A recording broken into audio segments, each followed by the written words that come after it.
चलो स्टार्ट करें, ध्यान से सुनो। अपना आज का रिवीजन सेशन है। रिवीजन सेशन अपन हमेशा शुरू करते हैं इससे, पेपर पैटर्न ऑफ ज्योग्राफी। ठीक है, ज्योग्राफी का पेपर पैटर्न है। ठीक है, स्टार्ट से चालू करेंगे। क्वेश्चन नंबर इधर अगर तुम लोग को नहीं पता रहेगा तो टोटल ज्योग्राफी में 7 क्वेश्चन रहते हैं। कितना रहता है? 7 में से तुम लोग को सिर्फ और सिर्फ 40 मार्क्स का लिखना रहता है सब्जेक्टिव क्वेश्चन, और बाकी का जो 26 मार्क्स है वो ऑब्जेक्टिव है।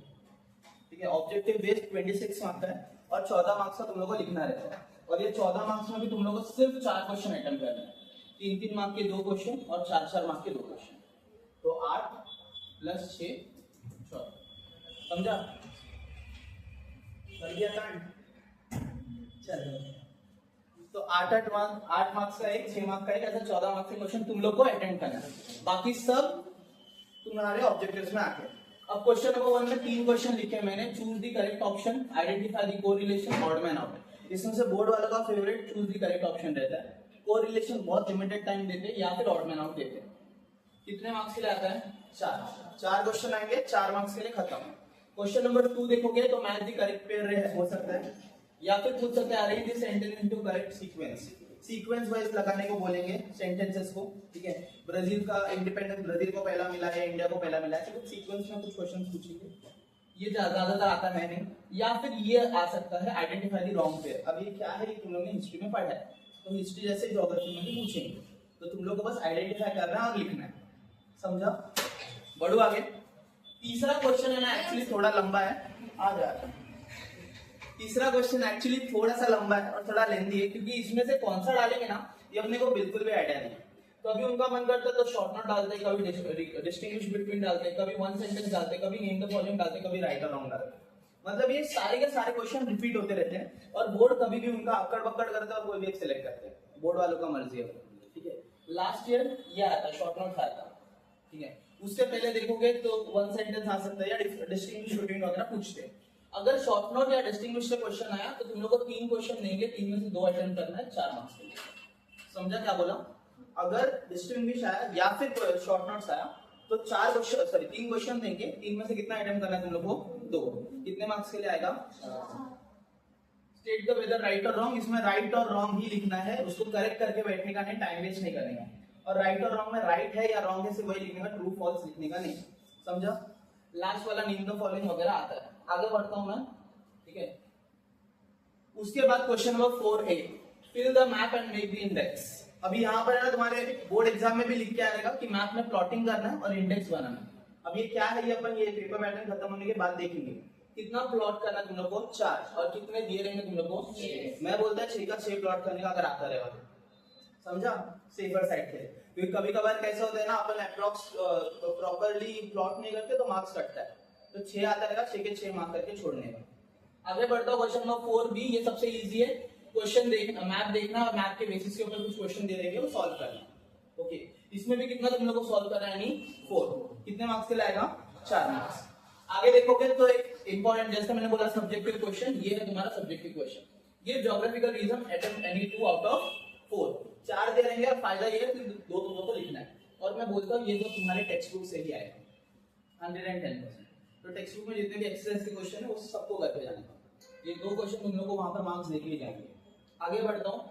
उसके बाद है draw the graph with the help of given statistical information and answer the question with the help of the given graph. इसमें तुम लोग को 2 काम करने हैं। एक तो तुम लोग को है ना ग्राफ वगैरह भी बनाना है, ठीक है, और इसके साथ 3 क्वेश्चन दे रहेंगे, तीनों क्वेश्चन अटेम्प्ट करना है। मैं बोलता है ये टाइम कंज्यूमिंग है, ऐसा मैं बोलता है, ऐसा जरूरी नहीं मेरा ही बात सुनो, तुम लोग अपनी तरफ से कर सकते हो। टाइम कंज्यूमिंग है ऐसा मैं सामने से बोल रहा हूँ, क्योंकि इसमें ग्राफ वगैरह बनाना पड़ता है। थोड़ा बहुत मिस्टेक हुआ तो ग्राफ में मार्क्स कटते हैं। इसीलिए सेफर साइड के लिए इसके और में एक ऑप्शन है क्वेश्चन नंबर 6B। इसमें ग्राफ दिया रहेगा वो लोग ने पहले से, तुम लोग को सिर्फ 6 क्वेश्चन देके अटेम्प्ट करना है। तो मैं बोलता हूँ हमेशा ये प्रेफर करने का मेरे हिसाब से, क्योंकि ये टाइम कंज्यूमिंग नहीं है, फटाफट सॉल्व होता है। और ये दोनों बैठ के सॉल्व नहीं करने क्या गधे जैसा, इसमें और दिया है। तो दोनों 6 मार्क्स के लिए, कोई भी एक सॉल्व करते हो 6 मार्क्स तुम लोग को मिलेगा ही मिलेगा। ठीक है, एक बार। और लास्ट क्वेश्चन है question number 7, answer in detail any 2 out of 3, 8 marks के लिए। समझा? तो ये सबसे बेस्ट पार्ट में बोलता है, ये पेपर जो है ये ऑलमोस्ट 1 आवर या बोल सकते हो 1.5 आवर में तुम्हारा पेपर कंप्लीट हो जाता है ज्योग्राफी का। और ये अभी तक तुम लोग लिखते आ रहे हो, तुम लोगों को भी पता चल जाएगा, बराबर। तो मेरे हिसाब से ना ये 1 या 1.5 में पेपर कंप्लीट हुआ तो 10 मिनट रीचेक करने का, फिर ऐसे क्वेश्चन अटेम्प्ट करने के जो एक्स्ट्रा है। जैसे इसमें से 6 थे, 6 में से तुम लोगों को सॉरी ये नहीं गिव रीजन ये वाला, इसमें 4 थे, 4 में से 2 अटेम्प्ट करना था और 1 तो आता रहेगा, अटेम्प्ट कर दो लास्ट में अच्छे से क्वेश्चन नंबर डाल दो, मार्क्स देंगे वो लोग। आंसर इन डिटेल में और एक आध क्वेश्चन आते तो अटेम्प्ट कर दो, या फिर मैं बोलता हूँ ये ग्राफ आते तो ग्राफ बना दो, ये क्वेश्चंस आते तो वो लिख दो, दोनों में से मार्क्स मिलेंगे। लेकिन तुम्हारा पेपर खत्म होने के बाद ये सब काम करने का एक्स्ट्रा वाला, समझा? इधर हो गया अपना ज्योग्राफी का पेपर खत्म 40 मार्क्स का। इसके बाद आते हैं अपन और एक पेपर के ऊपर, ये है अपना हिस्ट्री का पेपर, ठीक है? हिस्ट्री का पेपर पैटर्न, हिस्ट्री और पॉलिटिकल साइंस, ठीक है? पॉलिटिकल साइंस 12 मार्क्स का आता है और हिस्ट्री फिर कितने मार्क्स का आएगा? 28, ठीक है? इसमें से हिस्ट्री का ये भी पेपर पैटर्न देखने जाओगे तो एक तरीके से इजी है। चूज द करेक्ट ऑप्शन है, करेक्ट ऑप्शंस दिए रहेंगे, तुम लोगों को बस चूज करना और वो तुम्हारे टेक्स्ट बुक से ही मोस्ट प्रोबेबली पूछे जाते हैं, तुम लोगों को पता ही रहेगा। कितने मार्क्स से आएगा ये? क्वेश्चन लिखना मैंडेटरी है, वहां पर लिखा भी है read write the sentence, okay? Question लिखना इंपॉर्टेंट है क्या? दूसरा, identify the wrong pair and right it. अब राइट इट का मतलब क्या होता है पता है क्या? कि वो क्वेश्चंस को लिखो, उसको करेक्ट करके मत बैठो। वहां पर बोर्ड में भी लिखा है no need to correct it, कोई करेक्ट करने की जरूरत है क्या? नहीं, सिर्फ तुम लोग को आइडेंटिफाई करना आना चाहिए। आंसर भी कैसे लिखने का? आंसर लिखने का रॉन्ग पेयर और फिर पेयर का नाम लिखना, बस दैट्स ऑल, समझा? ऐसे ही आंसर लिख के छोड़ देने का। बट राइट इट का मतलब होता है क्वेश्चन लिखो। फिर कॉन्सेप्ट चार्ट आता है 4 मार्क्स के लिए, 2 कॉन्सेप्ट चार्ट तुम लोग को अटेम्प्ट करना है। शॉर्ट नोट आते हैं, 2 लिखना रहता है। कितने शॉर्ट नोट दिए रहते हैं? 3, अगेन 4 मार्क्स के लिए, ठीक है? आगे बढ़ता हूँ, explain this statement with reason. Statement with reason, यहाँ पर तुम लोग को सेंटेंस दिया रहेगा, उसको एक्सप्लेन करना है। कितने मार्क्स के लिए आएंगे? 2 लिखना है आउट ऑफ 4। कितने मार्क्स के लिए? अगेन 4। Read the passage. अब हिस्ट्री का सबसे बेस्ट पार्ट ये है, read the passage and answer the question based on it. Passage read करना है और आंसर लिखना है। ब्रैकेट में कुछ तो लिखा, जरा ध्यान से देखना। It include 2 questions of 1 mark each. 2 question 1-1 mark के आएंगे and 1 open ended question of 2 marks. Open ended question मतलब यहाँ पर तुम लोग को सिर्फ जो 3 क्वेश्चन दे देंगे 4 मार्क्स के। पहले तो 1-1 मार्क का रहेगा और उसका आंसर तुम लोग को पैसेज में मिल जाएगा, मेहनत नहीं करनी है। तीसरा वाला जो आंसर है वो 2 मार्क के लिए आएगा और वहां पर है ना वो एक ओपन एंडेड क्वेश्चन है। पैसेज से जितना लिख सकते हो लिखो, फिर अपने दिमाग से पॉइंट बना के लिखने का। मिनिमम 3 पॉइंट और मैक्सिमम 4 पॉइंट, समझा? कोई डाउट? लास्ट में question number 5, answer the following question in detail. Again 2 attempt करने हैं, 4 दे देंगे और ये है क्वेश्चन 6। हिस्ट्री और पॉलिटिकल में सबसे महंगा क्वेश्चन या बोल सकते हो जो सबसे ज्यादा मार्क्स को कैरी करता है वो यही है, समझा? आगे बढ़ता हूँ। इसके बाद पॉलिटिकल साइंस शुरू होता है। पॉलिटिकल साइंस में क्वेश्चन नंबर 6 से पॉलिटिकल साइंस शुरू होगा। अगेन सेम क्वेश्चन रिपीट होगा, correct option, complete the sentence. Question लिखना जरूरी है। कितने मार्क्स के लिए आएगा ये? 2। State the whether statement is true और फॉल्स। यहाँ पर स्टेट भी करना है, तुम लोगों को बताना भी कि ट्रू है या फॉल्स है, साथ ही साथ रीजन भी देना है। 2 लिखना है, 3 में से कितने मार्क्स के लिए आएगा?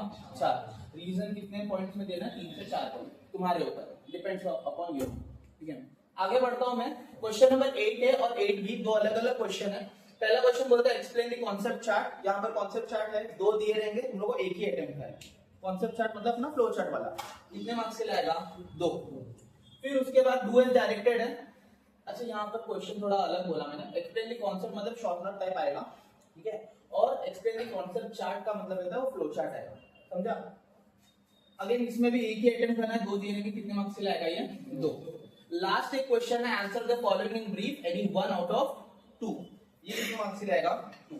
इधर 12 मार्क्स अपने खत्म हुए और फॉर हिस्ट्री और पॉलिटिकल पे अपना खत्म हुआ, समझा पेपर पैटर्न, ठीक है? कुछ डाउट? पॉलिटिकल साइंस के अब जिन बच्चों को पॉलिटिकल साइंस टफ लगता है ना, उन बच्चों के लिए ये सब पीपीटी, ओके? ध्यान से सुनना, पॉइंट वाइज हर एक चीज को डिस्कस किया गया और डीप में डिस्कस किया गया। जैसे अपन लेक्चर देते काइंड ऑफ वैसा हर चैप्टर का, तो जरा ध्यान से सुनना और थोड़ा ज्यादा फोकस रहना, ठीक है? पॉइंट नंबर 1 बोलता है टॉकिंग अबाउट इंडियन कॉन्स्टिट्यूशन। यहाँ पर मैंने उन्हीं पॉइंट्स को कवर किया जो पॉइंट्स एग्जाम में आते हैं, ठीक है?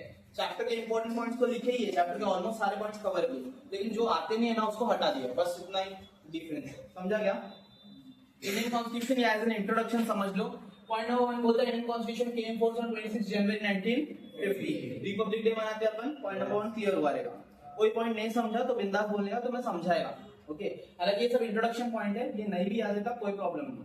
दूसरा पॉइंट बोलता है the objective of Indian constitution was to establish socialist, secular, democratic, republic state. ये अपने प्रीएम्बल में भी है। सोशलिस्ट मतलब जहां पर रिच और पुअर के डिफरेंस जो है वो कम है, ठीक है। सेक्युलर मतलब हर एक रिलीजन को इक्वल इंपॉर्टेंस मिले। डेमोक्रेटिक मतलब डेमोक्रेसी हो। और चौथा रिपब्लिक मतलब और सारे के सारे लोग रिपब्लिक को फ्रीड हो from colonial rule, British rule. तीसरा पॉइंट बोलता है इंपॉर्टेंट प्रोविजन, यानी प्रोविजन यानी क्या रहता है? प्रोविजन यानी rules. Important rule are made by the constitution so the people can easily secure justice and their freedom is safeguarded. उनका जो फ्रीडम है वो सेफ रहे, ठीक है। इसके लिए कॉन्स्टिट्यूशन ने कुछ रूल्स एंड रेगुलेशंस निकाले, नियम कानून निकाले। चौथा पॉइंट बोलता है कॉन्स्टिट्यूशन इज अ की element for forming a progressive society based on social justice and equality. अपने कॉन्स्टिट्यूशन की वजह से हमको हमारी सोसाइटी में दो चीज मिलती है, एक सोशल जस्टिस और एक सोशल तरीके से न्याय मिलता है और जस्टिस सॉरी इक्वालिटी मिलता है। इसके बारे में टॉपिक है आगे, इसलिए मैं इसके ऊपर ज्यादा फोकस नहीं कर रहा। आगे बढ़ते हैं। यहाँ से एक टॉपिक है जो एग्जाम में पूछा गया है बहुत बार, राइट टू वोट। क्या है point? Right to vote. Right to vote का मतलब रहता है अपने को वोटिंग करने का हक मिला आफ्टर कॉन्स्टिट्यूशन। कॉन्स्टिट्यूशन जब फ्रेम हुआ, आफ्टर फ्रेमिंग द कॉन्स्टिट्यूशन, जो सबसे पहला अपने को हक मिला वो था राइट टू वोट। पहला पॉइंट बोलता है democratic system in India is based on the principle of adult suffrage. What is mean by adult suffrage? All the person who attain the age of 18 have right to vote.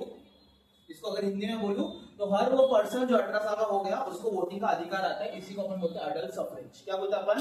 Adult suffrage. क्या बोलते हैं अपन? Adult suffrage. तो अगर इसका English में meaning पूछोगे तो all the person who attain the age of 18, attain the age of 18 have right to, बस यही समझो।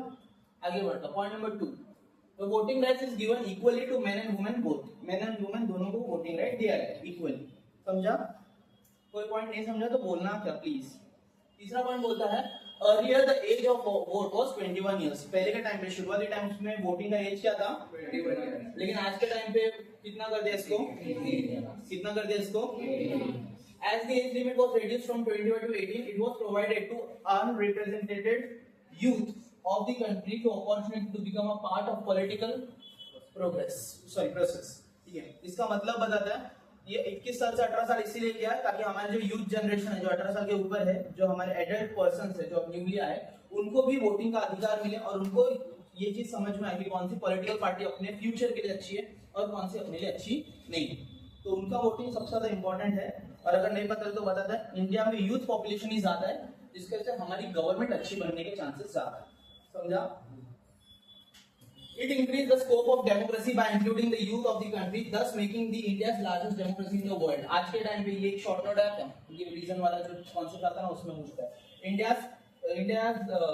India's largest democracy in the world। India का कॉन्स्टिट्यूशन या फिर बोल सकते हो इंडिया का डेमोक्रेसी पूरे वर्ल्ड में सबसे बड़ा है।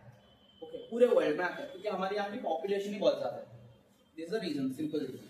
लास्ट बोलता है change which came in the largest number of voters is quantitative and qualitative. हमारे यहाँ पर वोटर्स क्वांटिटी वाइज भी बहुत ज्यादा और क्वालिटी वाइज भी बहुत अच्छे। समझा क्या बोला? डाउट? बढ़ो आगे। पॉलिटिकल साइंस का ये चैप्टर नंबर 1 एक टॉपिक है जिसका नाम है डिसेंट्रलाइजेशन ऑफ डेमोक्रेसी। अब ध्यान से सुनना, एक इंट्रोडक्शन दे रहा हूँ। डिसेंट्रलाइजेशन का मतलब होता है जो पावर है वो किसी एक गवर्नमेंट के हाथ में ना देना। ठीक है, अब जैसे फॉर एग्जांपल मैंने बोला, जैसे मनीष सर ने मेरे को अपॉइंट किया कि मैं एक क्लास में पढ़ाऊं, ठीक है, मैं तुम में से कोई एक बच्चे को चुनता है मॉनिटर, एज अ मॉनिटर, जो मेरे एब्सेंस में तुम्हारा ध्यान रखे। तो पावर किसी एक के हाथ में है क्या? नहीं, पावर डिवाइड हो रहा है। तो ये डिवीजन ऑफ पावर को यहाँ पर बोलते हैं decentralisation of power. Point number 1 इसका बोलता है Indian constitution divided the power between the centre, state and local self government bodies. It is called decentralisation of power. कुछ डाउट? अपने यहाँ पर जो गवर्नमेंट है वो 3 हिस्सों में बटी है। एक सेंट्रल गवर्नमेंट मतलब अपना प्रधानमंत्री, प्राइम मिनिस्टर। दूसरी स्टेट गवर्नमेंट मतलब सेंट्रल, ठीक है। दूसरी अपनी स्टेट गवर्नमेंट और तीसरी लोकल गवर्नमेंट जो यहाँ के एमएलए, नगर सेवक वगैरह रहते हैं ना, वो सब। दूसरा पॉइंट बोलता है द प्रोविजन यानी rule for decentralisation is employed the directive principle of state policy. यानी स्टेट में अगर कुछ अपने को डेवलपमेंट करना है, स्टेट में कुछ जुगाड़ करना है, तो वो सीधा सीधा अपने स्टेट पॉलिसी के ऊपर आएगा। सेंट्रल गवर्नमेंट उसमें इनिशिएटिव नहीं लेगा। जैसे अभी जो महाकुंभ चल रहा है उत्तर प्रदेश में, इसका बेस्ट एग्जांपल एक दे रहा है। उत्तर प्रदेश में जो महाकुंभ चल रहा है, महाकुंभ में अगर तुम लोग ने थोड़ा बहुत अगर नॉलेज वगैरह रखते हो तो तुम लोग ने देखा रहेगा बहुत सारा फायर वगैरह लगा है वहां पर, मतलब फायर वगैरह लगा है और स्टैम्पेड भी हुआ था। स्टैम्पेड मतलब भाग दौड़ हुआ था, ठीक है, जिसकी वजह से बहुत सारे लोग मर गए। ठीक है, डेथ हो गया बहुत सारे लोग। तो यहाँ पर है ना सेंट्रल गवर्नमेंट जो है अपना प्रधानमंत्री बोलने से पहले कौन बोलेगा पता है? State government. कौन बोलेगा? क्योंकि स्टेट गवर्नमेंट स्टेट को संभालता है, तो उसका रिस्पॉन्सिबिलिटी है कि वो स्टेट में कुछ भी हो, तो बड़ा फंक्शन हो छोटा फंक्शन हो, तो उसका ध्यान रखना किसका काम है? वो स्टेट गवर्नमेंट का। किसका काम है? अगर उसने प्रॉपर किया रहता तो फिर स्टेट गवर्नमेंट संभाल पाता, लेकिन प्रॉपर नहीं किया तो पहले आंसरेबल कौन है? State government. कौन आंसरेबल है? यही होता है directive principle of state policy. मतलब स्टेट लेवल पे है, स्टेट के लेवल पे, तो स्टेट का गवर्नमेंट यानी सीएम जो है वो पूरा का पूरा काम करेगा। ध्यान से सुनना, पॉलिटिकल साइंस है, थोड़ा सा कंफ्यूजन वाला है, इसीलिए हर एक पॉइंट इतना अच्छे से डिटेल में डिस्कस कर रहा है। तीसरा बोलता है it helps to curbing misuse of power. सबसे बड़ा इस डिसेंट्रलाइजेशन ऑफ पावर यूज करने का मेन पर्पस है कि हमारे यहाँ पर पावर का मिसयूज नहीं होगा। क्या नहीं होगा? मींस गलत इस्तेमाल। अगर एक के हाथ में मैं सब पावर दे दूंगा ना तो शायद वो गलत इस्तेमाल कर सकते हैं, इसलिए मैं एक जन के हाथ में पूरा पावर नहीं देता। ठीक है, it allows common peoples participation. Common people भी पार्टिसिपेट इसमें करते हैं। हमको कोई चीज सही नहीं लगी तो हम लोग मोर्चा निकालते हैं, मूवमेंट लड़ते हैं, बरोबर? तो वो करके हम लोग का पार्टिसिपेशन भी होता है, पीपल्स पार्टिसिपेशन। चौथा पॉइंट बोलता है the guidance about the empowering the local self government bodies are given in the directive principle of state policy. Same इसी लाइन को रिपीट किया है, मतलब इनको कुछ एम्पावरमेंट दिया है, यानी कुछ पावर्स दिए हैं क्या कि अगर स्टेट में कुछ हुआ तो वो एक लॉ के अंदर आता है, directive principle of state policy. State CM भी उसको संभालेगा स्टेट में अगर कोई प्रॉब्लम होता है तो। पांचवा और लास्ट पॉइंट बोलता है अपने कॉन्स्टिट्यूशन में 2 अमेंडमेंट्स लिखे गए हैं। अमेंडमेंट्स यानी बोल सकते काइंड ऑफ आर्टिकल्स वगैरह लिखे गए हैं, जिसमें से जो 73rd और 74th आर्टिकल है वो क्या बोलता है? Constitution has given the constitutional status to the local self government bodies and increase their powers. Local self government bodies यानी जो हमारे एमएलए वगैरह है या फिर जो नगर सेवक वगैरह है, इन सबको भी अपनी ऑथोरिटी पावर्स वगैरह प्रोवाइड की गई है। ये पावर से वो लोग पूरे के पूरे लोकल सेल्फ को अच्छे से हैंडल करेंगे। एक सिंपल बात बताते हैं, अगर अभी अपने महाराष्ट्र का एक सीएम है, बरोबर? अगर सारे का सारे डिस्ट्रिक्ट और एमएलए वगैरह है, नगर सेवक वगैरह है, अगर ये लोग ने अच्छा काम किया ना तो सीएम को ज्यादा तकलीफ नहीं, सीएम को तकलीफ नहीं तो प्राइम मिनिस्टर को ज्यादा तकलीफ नहीं। इसीलिए ज्यादा से ज्यादा पावर ये लोग देते हैं लोकल सेल्फ गवर्नमेंट बॉडीज को। किसको देते हैं? किसको देते हैं? Local self government bodies. कुछ डाउट? पक्का? 4 जन जो बैठे, कोई एक पीछे चले जाओ, यहाँ कोई एक आगे आएगा। आगे चलो, पॉइंट नंबर 1 बोलता है राइट टू इंफॉर्मेशन। अब इसको अपन बोलते हैं आरटीआई। क्या बोलते हैं? बोर्ड वालों का फेवरेट क्वेश्चन। ठीक है, आरटीआई, राइट टू इंफॉर्मेशन। इसको अगर मेरे को एकदम सिंपल भाषा में बोलना है तो राइट टू इंफॉर्मेशन का मतलब रहता है गवर्नमेंट जो है पहले के टाइम पे बहुत ज्यादा सीक्रेसी रखती थी। क्या रखती थी? सीक्रेसी। मतलब कुछ भी उनको काम करना रहेगा ना, बड़ी सीक्रेट तरीके से वो लोग काम करते थे, कभी दूसरों को बताते नहीं थे। दूसरों को इन द सेंस पब्लिक को। किसको? पब्लिक को। तो 2005 में एक राइट निकाला गया, एक हक निकाला गया राइट टू इंफॉर्मेशन का। क्या हक निकाला गया? Right to information. क्या बोलता है पता है क्या? कि अगर हमारी गवर्नमेंट है, गवर्नमेंट छोटे से छोटा काम करे या बड़े से बड़ा काम करे, गवर्नमेंट को अपने को देना चाहिए इंफॉर्मेशन। क्या देना चाहिए? इंफॉर्मेशन। तो अगर तुम लोग को थोड़ा बहुत याद रहेगा तो कोविड के टाइम पे जब भी कुछ इनिशिएटिव गवर्नमेंट लेती थी तो गवर्नमेंट टीवी पे आके उसको अनाउंस करती थी कि हम लोग ये करने वाले हैं, हम लोग वो करने वाले, राइट? इसको वो नरेंद्र मोदी आके थोड़ा बहुत भाषण देते थे, इसको अपन बोलते थे मन की बात। क्या बोलते थे? बरोबर, अगर याद रहेगा तो वो आके डिस्कशन करते थे कि भाई हम लोग कौन कौन से इनिशिएटिव लेने वाले। तो वो क्या देते अपने को? इंफॉर्मेशन। तो एक सेंटेंस याद रखने का, एग्जाम में इसको डालने का right to information create transparency between public and government. क्या बोला, समझा ना? Right to information create transparency, यानी हर चीज एकदम क्लियर रहेगी between government and public. Government and कुछ डाउट? स्टार्ट करो। पॉइंट पढ़ते हैं। पॉइंट नंबर 1 बोलता है it's important to empower citizen of democracy. ठीक है, सबसे ज्यादा जरूरी है कि सिटीजन्स को एम्पावर करने का, पावर देने का, कुछ हक देने का। Citizen should get more opportunity to interact with government. Citizen को ज्यादा से ज्यादा ऑप्शन या फिर बोलना चाहिए अपॉर्चुनिटीज मिलनी चाहिए ताकि वो गवर्नमेंट के साथ इंटरेक्ट कर सके, बातचीत कर सके, क्योंकि इंटरेक्ट करेगी तभी अपना देश आगे बढ़ेगा। तीसरा पॉइंट बोलता है, ये थर्ड पॉइंट एक्चुअली ट्रेंड में है, right to information help to promoting harmony. Harmony यानी सोशल पीस। क्या बोलोगे? Social peace. सोशल पीस, ठीक है, social peace between the government and people. Government और पीपल को कनेक्ट करने का काम करती है। ये कभी कभार है ना वो सेंटेंस वाला स्टेटमेंट्स वगैरह देते हैं उसमें भी आता है कि right to information link between government and people. तो भी सेम आंसर ही लिखने का, आंसर में कोई डिफरेंस आएगा क्या? नहीं। ठीक है, नेक्स्ट पॉइंट बोलता है it help to reduce secrecy. It help to reduce secrecy मतलब जो सीक्रेट काम करते थे ना गवर्नमेंट सीक्रेट तरीके से, उसको कम करती है। With surrounded the functioning of government thus the working has become more transparent।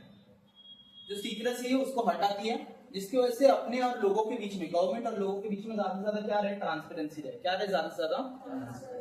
Last point बोलता है after the year 2000 the citizen of India have right to information, right to food security, sorry right to education and right to food security. 2000 के बाद जैसे 2005 में तो हम लोग के पास ये आया आरटीआई आया, ठीक है, लेकिन आफ्टर 2000 आफ्टर द ईयर 2000 हमें और दो राइट मिले, राइट टू एजुकेशन यानी पढ़ने का हक और राइट टू फूड सिक्योरिटी यानी फूड जो है वो हाइजीनिक है। कोई डाउट? पक्का? इसमें एक पॉइंट ये भी ऐड कर सकते हो कि RTI was introduced in the year 2005। एक पॉइंट ये मतलब तुम लोग लिख सकते हो कि RTI creates transparency between government and peoples. दो पॉइंट तुम लोग अपने तरीके से डाल सकते हो। इसको और अच्छे से एक्सप्लेन करना तुम लोग अपने मन से एक्सप्लेन करो, प्रॉब्लम है। अंडरस्टूड? बढ़ो आगे। Policies of reservation of seats. अभी यहाँ पर थोड़ा सा प्रिंटिंग मिस्टेक हुआ, ये छोड़ दो। यहाँ पॉइंट नंबर 1 से अपन चालू करते हैं। Policy of reservation of seats मतलब कुछ सीट्स को रिजर्व रखा गया। किसके लिए रिजर्व रखा गया? कुछ सीट्स रिजर्व्ड है फॉर एससी कास्ट। किसके लिए रिजर्व्ड है? SC schedule caste. एससी मतलब शेड्यूल कास्ट। कुछ सीट्स रिजर्व्ड है फॉर शेड्यूल ट्राइब्स। किसके लिए रिजर्व्ड है? Schedule tribes. Some seats are reserved for minorities. किसके लिए? And some seats are reserved for womens. किसके लिए? समझा क्या बोला? तो उसी के बारे में थोड़ा बहुत बोला है। Reservation of seats is for the those section of the society who have been denied opportunity of educational employment over the long period of time. ये जो रिजर्वेशन ऑफ सीट है ये उन लोगों के लिए शुरू हुआ जिन लोगों को डिनाई किया गया था, मना किया गया था। किस चीज से मना किया गया था? कि भाई तुम लोग पढ़ाई लिखाई नहीं कर सकते, तुमको कोई अच्छा काम नहीं मिल सकता for a longer period of time. वो इतने सालों से जो चलते आ रहा था उसको बंद करने के लिए हम लोग ने रिजर्वेशन ऑफ सीट्स निकाला। पॉलिसी मतलब मैंने बताया था रूल। पॉलिसी मतलब क्या रहता है? पढ़ो आगे। कुछ doubt? Some seats are reserved for scheduled caste, scheduled tribes in educational institution and public sector undertaking। कुछ सीट शेड्यूल कास्ट के लिए रिजर्व्ड है, whereas और कुछ सीट शेड्यूल ट्राइब्स के लिए रिजर्व्ड है। और ये दोनों भी पब्लिक सेक्टर और एजुकेशनल दोनों हक अपने को प्रोवाइड करते हैं। आगे बोलता है seats are reserved for other backward classes also. Other backward classes को अपन बोलते हैं ओबीसी। अदर बैकवर्ड क्लासेस को अपन क्या बोलते हैं? ओबीसी। कुछ सीट्स अदर बैकवर्ड क्लासेस के लिए भी ओपन किया गया है। अंडरस्टूड? कोटा। दूसरा एक पॉइंट बोलता है the schedule caste and tribes act. अभी यहाँ पर है ना गवर्नमेंट ने इन लोगों को प्रमोट करने के लिए, शेड्यूल कास्ट और शेड्यूल ट्राइब्स को प्रमोट करने के लिए एक एक्ट, एक नियम बना है। एक्ट का नाम है prevention from atrocities act. Atrocities यानी अत्याचार। Prevention from atrocities act. Atrocities का मतलब क्या रहता है? तो इनके एक्ट में कुछ तो है, अगर इनको आज कोई इनसे शेड्यूल कास्ट बोलो, शेड्यूल ट्राइब्स बोलो, अदर बैकवर्ड क्लासेस बोलो, माइनॉरिटीज बोलो, इनसे पढ़ने लिखने का हक या फिर इनको अपॉर्चुनिटीज, एम्प्लॉयमेंट ना देने का अपॉर्चुनिटी वाला हक अगर कोई छीनता है तो उसको ये एक्ट लगता है, और ये एक्ट में वो पनिशेबल है। तो वो जेल भी जा सकता है और उसको बड़ा लंबा चौड़ा फाइन भी लगता है। ठीक है। पॉइंट नंबर 1 बोलता है prevention from atrocities act were pass to establish society based on social justice and equality. ये एक्ट को पास इसीलिए किया गया था ताकि अपनी सोसाइटी में जस्टिस हो, न्याय हो और सोसाइटी इक्वालिटी के ऊपर चले। पॉइंट समझा? दूसरा पॉइंट बोलता है this act prevents any injustice. ये एक्ट है ना बचाता है, प्रिवेंट्स यानी बचाना। किससे बचाता है? Any injustice. इनजस्टिस यानी अन्याय। इनजस्टिस यानी done to schedule caste and schedule tribes. अगर शेड्यूल कास्ट और शेड्यूल ट्राइब्स के साथ कोई अन्याय कर रहा है तो ये एक्ट इनको बचाता है, प्रिवेंट करता है। कुछ डाउट? आगे बढ़ो। Anyone found guilty by committing any act is liable for punishable। अगर कोई दिखा कि कोई गिल्टी है, किसी ने ये काम किया, वायलेट किया, शेड्यूल कास्ट और शेड्यूल ट्राइब्स के ऊपर इनजस्टिस किया, अन्याय किया, तो वो ये एक्ट के तहत पनिशेबल है, यानी उसको पनिशमेंट मिलेगी। कुछ डाउट? पक्का समझ रहे हैं ना? किसी मुंडे ला रहे? देखो तुम्हारे लिए पॉलिटिकल साइंस एकदम मैंने इतना ब्रीफ में लिखा, वरना मैं सिर्फ इंट्रोडक्शन छोड़ देता हूँ। तुम सबके लिए बना है, तो तुम सबका पार्टिसिपेशन ज्यादा इंपॉर्टेंट है। ठीक है? तो नहीं समझेगा तो बिंदास बोलो, कोई प्रॉब्लम नहीं है, 2 का अपन 2.5 भी करेंगे, चलेगा। बट तुम्हारा क्लियर होना चाहिए, क्योंकि बाद में रिवीजन हो ना हो पता नहीं। तो इट्स इंपॉर्टेंट कि आज हर एक चीज अच्छे से क्लियर करके ले। ज्योग्राफी हो गया, ज्यादा फोकस अपन हिस्ट्री पॉलिटिकल के ऊपर करेंगे, लास्ट में ज्योग्राफी के बारे में थोड़ा बहुत बता के छोड़ेंगे, समझा? बढ़ो आगे। Sure. Provision for minorities, provision यानी rules, rules for whom, for minorities. चलो, the government adopted various policies for the minorities in education and employment। Government ने ना माइनॉरिटीज के लिए बहुत सारा प्रोविजन वगैरह बनाए, रूल्स वगैरह बनाए। ये रूल ज्यादा से ज्यादा एजुकेशन के ऊपर है और एम्प्लॉयमेंट के ऊपर है। किसके ऊपर है? The Constitution has prohibited for any form of discrimination on the basis of caste, race, religion, sex, language, region। Okay, government जो है ये भी जानती है कि भाई कभी भी डिस्क्रिमिनेशन, डिस्क्रिमिनेशन यानी व्हाट? भेदभाव। डिस्क्रिमिनेशन मतलब क्या रहना चाहिए? तो भेदभाव नहीं होना चाहिए, प्रोहिबिटेड यानी उसको बंद किया गया। भेदभाव कभी भी नहीं होना चाहिए ऑन द बेसिस ऑफ कौन से कास्ट से है, कौन से रेस से है, कौन से रिलीजन से है, कौन सा लैंग्वेज बोलता है, कहां पर बॉर्न हुआ है, मेल है, फीमेल है, अमीर है, गरीब है, या फिर कोई रीजन से आता है, तो कभी भी उस चीज के ऊपर भेदभाव नहीं होना चाहिए। लास्ट पॉइंट बोलता है for the protection of the rights for minority the constitution has adopted various measures like equality, freedom, right against exploitation, cultural as well as educational right. अभी इन लोगों को हक देने के लिए गवर्नमेंट ने कुछ राइट्स बनाए, जैसे राइट्स के नाम दिए हैं, राइट्स टू इक्वालिटी यानी सबको समानता दे, इक्वालिटी दे, फ्रीडम यानी सब लोग फ्री रहे, राइट अगेंस्ट एक्सप्लॉयटेशन यानी अगर तुम्हारे ऊपर अत्याचार हो रहा है तो तुम लोग जाके केस कर सकते हो, तो एक्सप्लॉयटेशन अत्याचार हटेगा। और लास्ट है कल्चरल और कुछ एजुकेशनल राइट्स दिए। कुछ डाउट? बढ़ो आगे। पक्का? सोशल जस्टिस एंड इक्वालिटी, ठीक है? सोशल जस्टिस एंड इक्वालिटी इसके ऊपर, इसके बारे में पीछे अपन ने पढ़ा था, याद रहेगा तो, बरोबर? इसके ऊपर पूरा एक टॉपिक है। और राइट बेस्ड अप्रोच, दो टॉपिक्स के बारे में हम इधर डिस्कस करेंगे, ठीक है? पॉइंट नंबर 1 बोलता है to remove the condition responsible for injustice. अब ये एफ और ये सी ये बाय मिस्टेक प्रिंट हुआ है, भूल जाओ इसको। To remove the condition responsible for injustice, ये सोशल जस्टिस एंड इक्वालिटी क्या बोलता है पता है क्या? कि हमारे देश से इनजस्टिस को रिमूव किया जाए। किसको रिमूव किया जाए? अन्याय को हटाया जाए। To insist on equality, dignity for individual, हर एक को डिग्निटी मिलना चाहिए। डिग्निटी यानी इधर लिखता हूं डिग्निटी मतलब क्या रहता है? नो डिस्क्रिमिनेशन यानी कोई भेदभाव नहीं होना चाहिए on the basis of caste, religion, language, place of birth, gender, property etcetera. कभी भी किसी चीज के ऊपर भेदभाव नहीं होना चाहिए, चाहे वो अमीर हो, गरीब हो, कौन से प्लेस में जन्म हो, कौन सा रिलीजन से है, कौन सा लैंग्वेज बोलते हैं उसके ऊपर। तीसरा पॉइंट बोलता है हर एक को इक्वल अपॉर्चुनिटी देना चाहिए to be given to all individuals to achieve the development. अगर देश में डेवलपमेंट करना है तो हर एक को इक्वल इंपॉर्टेंस दो और हर एक को अपॉर्चुनिटी दो। राइट बेस्ड अप्रोच का मतलब बताता है कि हमारे देश में हर एक पर्सन का अपना कुछ कुछ हक होता है और वो हक अपने को मिलना चाहिए, राइट अपने को मिलना चाहिए। राइट बेस्ड अप्रोच अपने को अपना हक देता है, बस यही है राइट बेस्ड अप्रोच। ये एक छोटा सा ना डू यू नो वाला क्वेश्चन है, एग्जाम में आने के चांसेस बहुत कम है, बस रीड करके भी चलोगे तो भी कोई प्रॉब्लम नहीं। Right based approach, many changes have been बrought about the after independence to improve democracy।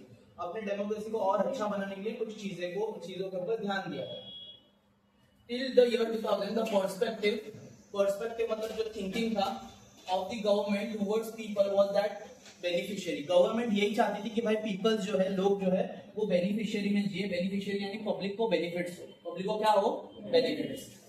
However, this attitude was changed to new approach adopted which are considered to be the development as a right of the citizen।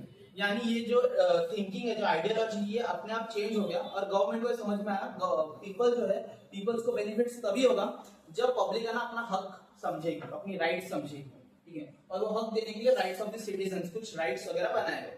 Okay, जैसे अपन ने पढ़ा था ना freedom of speech and expression हो गया, fundamental rights अपने, ठीक है?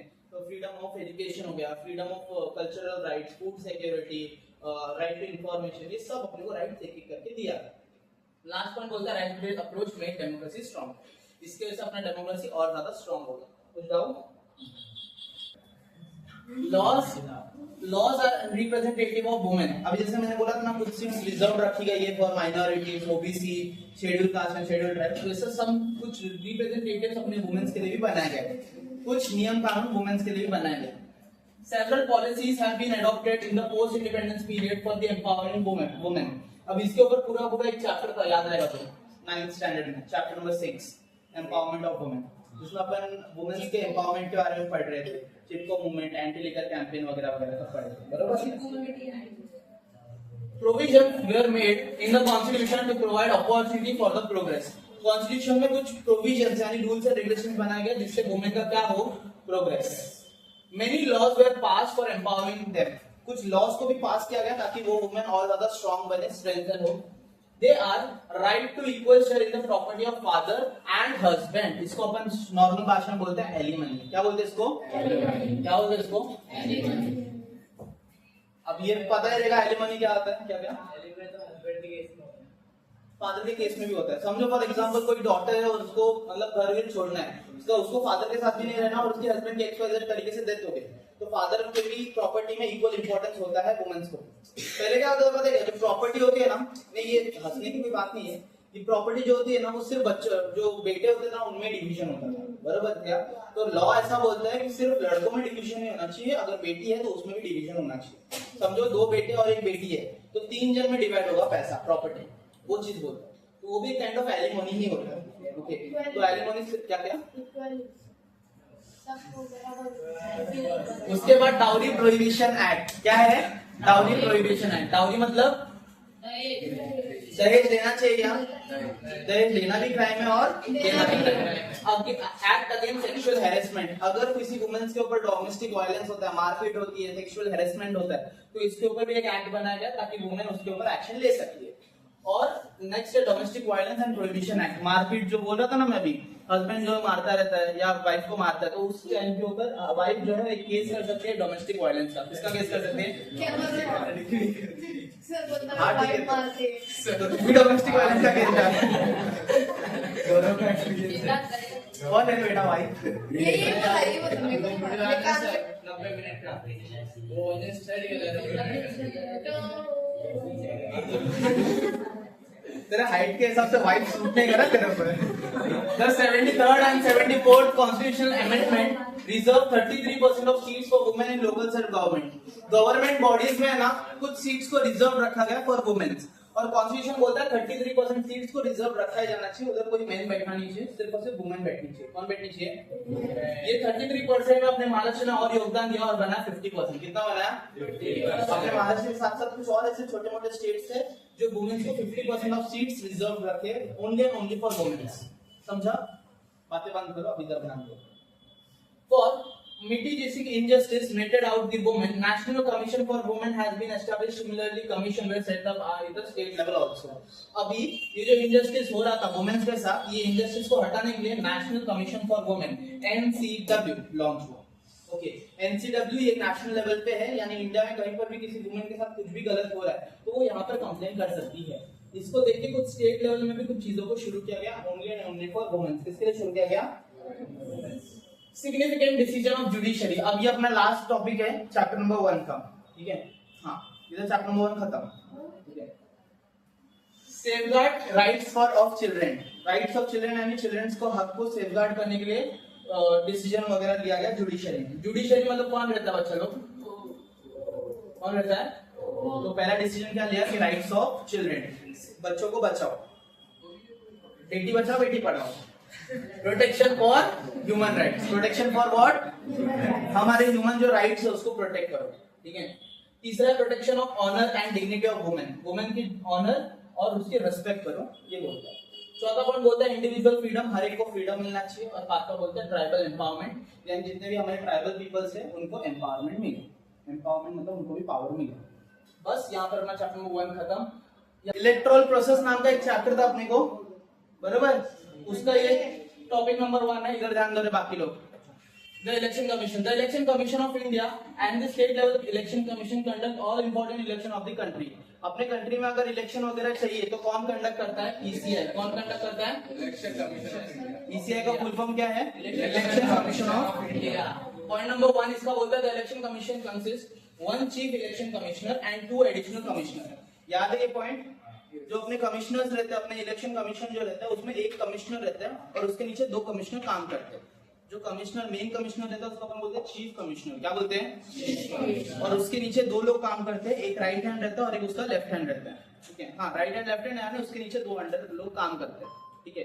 2 मेन कमिश्नर। आगे बोलता है तीसरा point, all the commissioner can not be removed easily from the office for any political और ट्राइबल रीजन। अगर कोई भी रीजन है, कोई गलत रीजन है या फिर कोई ऐसा पॉलिटिकल रीजन है तो उसकी वजह से हम लोग कोई कमिश्नर को निकाल नहीं सकते, समझा?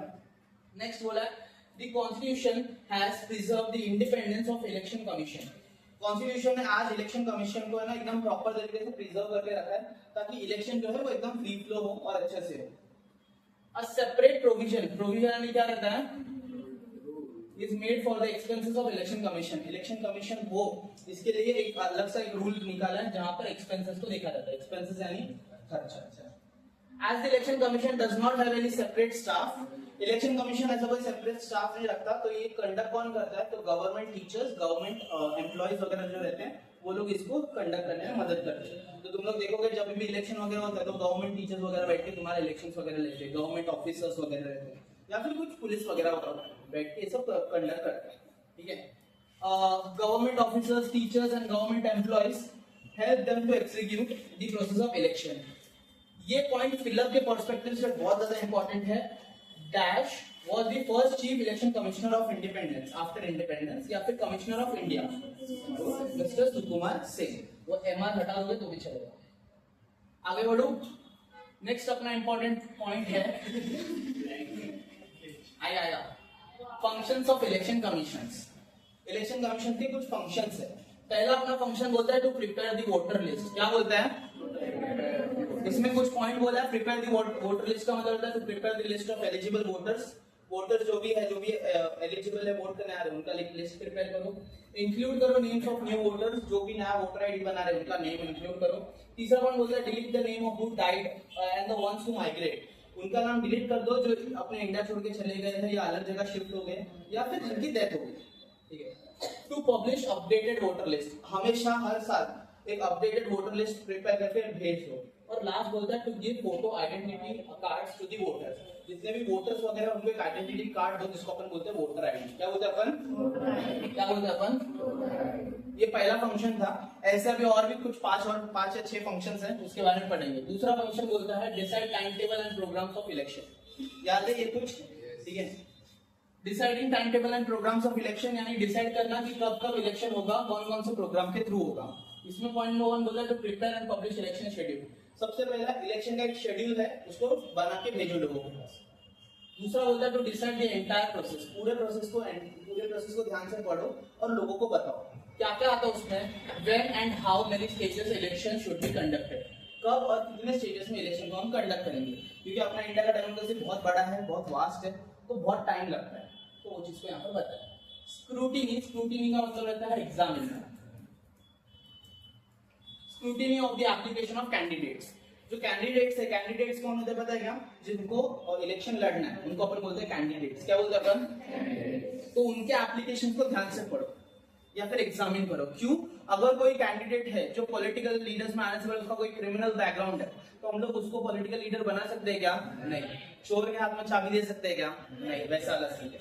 Okay, to accept the application of the candidate, सबसे पहला हर एक का एप्लीकेशन एक्सेप्ट करो। दूसरा बोलता है to scrutinise the application, examine करो हर एक एप्लीकेशन को। तीसरा बोलता है to give permission to the contest election for eligible candidates and reject the application of disqualified candidates. जितने भी क्वालिफाइड हैं उनको कैंडिडेट्स को आईडी दे दो कि भाई तू लड़ सकता है, और जो भी डिस्क्वालिफाइड है उनको एप्लीकेशन रिजेक्ट कर दो। समझा पॉइंट, तो ज्यादा टफ नहीं था। पहला टू प्रिपेयर वोटर लिस्ट यानी वोटर लिस्ट बनाओ। दूसरा टाइम टेबल डिसाइड करो। तीसरा कैंडिडेट्स को है ना, कैंडिडेट्स का सब एप्लीकेशन ध्यान से पढ़ो। कुछ डाउट, बढ़ो। चौथा बोलता है to give recognisation to political parties, political parties को रिकॉग्नाइजेशन दो। पॉलिटिकल पार्टी कभी भी जो तुम लोग सिंबल वगैरह देखते हो ना, पंजे का सिंबल देखते हो, कमल का सिंबल देखते हो, ये सब सिंबल पॉलिटिकल पार्टीज नहीं बनाती, ये सब इलेक्शन कमीशन उनको बना के देती है।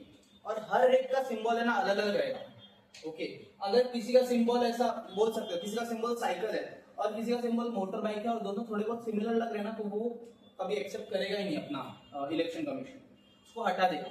एकदम यूनिक सिंबल होना चाहिए जो पहले वाले सिंबल से अलग हो।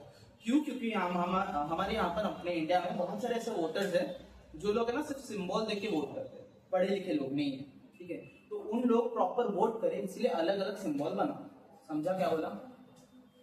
As India is a multi-party system, election commissioner gives the recognition to new political parties. कोई नई पॉलिटिकल पार्टी बन रही है तो इंडिया या फिर इलेक्शन कमीशन उसको एक्सेप्ट करता है कि बनने दो, नया पॉलिटिकल पार्टी होने दो। तो allot election symbols to political parties, symbols allot करो पॉलिटिकल पार्टीज को। कुछ doubt. To solve dispute, dispute यानी कॉन्क्वेस्ट यानी झगड़ा, ओके, फाइट्स वगैरह होते हैं रिलेटिंग द इलेक्शन। इलेक्शन के टाइम पे सबसे बड़ा झगड़ा होता है दो कैंडिडेट्स के बीच में, उनके बीच में झगड़ा होता है तो उसको उस डिस्प्यूट को सॉल्व करते हैं, ठीक है। क्या हो रहा है देखो, the election commission resolve all the dispute which arise during election. Election के टाइम पे जितने भी मतलब चीजें होती है वो सबके ऊपर इलेक्शन कमिश्नर ध्यान देता है और सब झगड़े को रिजॉल्व करने का काम करता है, समझा।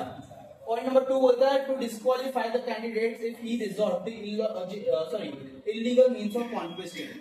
पैसा देके वोटिंग लेना या फिर दरा धमका के वोटिंग लेना, अगर ऐसा कोई काम कर रहा है जिसको अपन बोलते हैं इलीगल मींस, क्या बोलते हैं अपन, इलीगल, तो उसको डिस्क्वालीफाई कर दो, निकाल दो, ठीक है। तीसरा पॉइंट बोलता है to conduct re election in a particular constituency. अगर कोई कुछ चीजें गलत हो रही है, गलत तरीके से वोटिंग लिया, ओके, और एक पॉलिटिकल पार्टी जीत गई, तो री इलेक्शन हो, क्या हो, वापस री इलेक्शन का मतलब रहता है वो इलेक्शन वापस हुआ क्योंकि गलत तरीके से वो लोग, इलीगल तरीके से वो लोग जीते। लास्ट अपना पॉइंट है restructuring the consequences. Restructuring the constituencies का मतलब रहता है हर एक डिस्ट्रिक्ट जो है वो अपना खुद का एक कॉन्स्टिट्यूएंसीज बनाती है जिसमें बहुत सारे ग्रुप ऑफ पीपल्स रहते हैं, उसको क्या बोलते हैं अपन, कॉन्स्टिट्यूएंसीज। क्या बोलते हैं अपन, कॉन्स्टिट्यूएंसीज। पॉइंट नंबर बोलता है constituencies are framed in a proportion of population. कितने पॉपुलेशन है उसके हिसाब से कॉन्स्टिट्यूएंसीज बनती है। हमारे यहाँ पर कितनी कॉन्स्टिट्यूएंसीज है पता है, 543। कितने कॉन्स्टिट्यूएंसीज हैं। Process of election, election process किस तरीके से होता है। सबसे पहला एस्टैब्लिशमेंट ऑफ कॉन्स्टिट्यूएंसीज, कॉन्स्टिट्यूएंसी बनाते हैं। कितने कॉन्स्टिट्यूएंसीज हैं, 543। ये हो गया तो वोटर लिस्ट को फाइनल किया जाता है, कौन कौन सी वोटर लिस्ट जाएगी। ये हो गया तो नॉमिनेशन किया जाता है कि कौन कौन से जो पर्सन है, कैंडिडेट्स है जो इस बार इलेक्शन लड़ेंगे। स्क्रूटिनी किया जाता है यानी एग्जामिन किया जाता है हर एक चीज को, नॉमिनेशन फॉर्म को। इलेक्शन कैंपेन्स लगाए जाते हैं, वोटिंग की जाती है, इधर और एक इधर पॉइंट आएगा। वोटिंग होने के बाद वोटिंग को काउंट किया जाता है, बराबर। वोटिंग काउंटिंग होने के बाद रिजल्ट किया जाता है और जैसे ही रिजल्ट अनाउंस हुआ तो एक चीज हमेशा कॉमन है, झगड़ा होता है, ओके, तो वो झगड़े को सॉल्व किया जाता है, रिसॉल्विंग डिस्प्यूट रिगार्डिंग इलेक्शन, ठीक है। क्योंकि हर पॉलिटिकल पार्टी का ऐसा लगता है कि उसने चोरी छुपे कुछ ना कुछ कांड किया, तो झगड़ा होता ही होता है, तो उसको रिसॉल्व करना काम करते हैं। कोड ऑफ कंडक्ट, जिन बच्चों को नहीं पता रहेगा, कोड ऑफ कंडक्ट का मतलब रहता है फ्री एंड फेयर इलेक्शन। क्या रहता है, फ्री एंड फेयर इलेक्शन। इसके ऊपर शॉर्ट नोट मोस्ट प्रोबेबली पूछे जाते हैं, इसीलिए मैं बता रहा हूं। कोड ऑफ कंडक्ट का सिंपल और शॉर्ट मतलब होता है फ्री एंड फेयर इलेक्शन, यानी इलेक्शन के लिए कोई पैसा चार्ज नहीं करना है, फ्री रखना है, और फेयर यानी सही तरीके से इलेक्शन को जीतना है। अगर इलेक्शन कर रहे हो तो सही तरीके से जीतो, ऐसा नहीं पैसा देके वगैरह जीत रहे हो तो वो अच्छी बात नहीं है, ठीक है। Point number 1, the code of conduct means the rules that are to be followed by the government, political parties, voters before, during election. मतलब ऐसा एक रूल्स वगैरह बनाए गए हैं जो रूल्स को गवर्नमेंट भी फॉलो करेगी, पॉलिटिकल पार्टीज फॉलो करेगी और पब्लिक भी फॉलो करेगी। कब फॉलो करेगी, before and during election, election के टाइम पे भी और इलेक्शन से पहले, समझा। नेक्स्ट पॉइंट बोलता है it is the responsibility of election commission to conduct free and fair election. Code of conduct का मीनिंग बोलता है in a country, so in a conductive environment, अच्छे एनवायरनमेंट में free and fair election conduct करना चाहिए। To curb the malpractices during, malpractices means wrong practices, ठीक है, wrong practices during election, a model code of conduct is issued. एक code of conduct भेजा जाता है कि अगर कोई भी गलत काम कर रहा है, इलीगल वर्क कर रहा है तो उसको हटाने के लिए इसको भेजा जाता है। नेक्स्ट बोलता है it is strict implementation give a sense of relief to common man. ये एक स्ट्रिक्ट एक्शन है जहां पर एक्शन लिया जाएगा अगर पता चल गया तो इसीलिए कॉमन पीपल को एक रिलीफ रहती है, शांति रहती है कि हमारा गवर्नमेंट हम लोग जो चुनेंगे वही आएगा।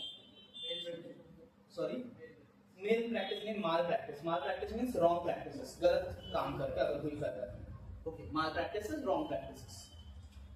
Code of conduct is applied to government, political parties, candidates and voters before and during election. Code of conduct हर किसी के ऊपर अप्लाई होता है, पब्लिक हो, गवर्नमेंट हो, पॉलिटिकल पार्टीज हो, कोई भी हो, हर किसी के ऊपर अप्लाई होता है।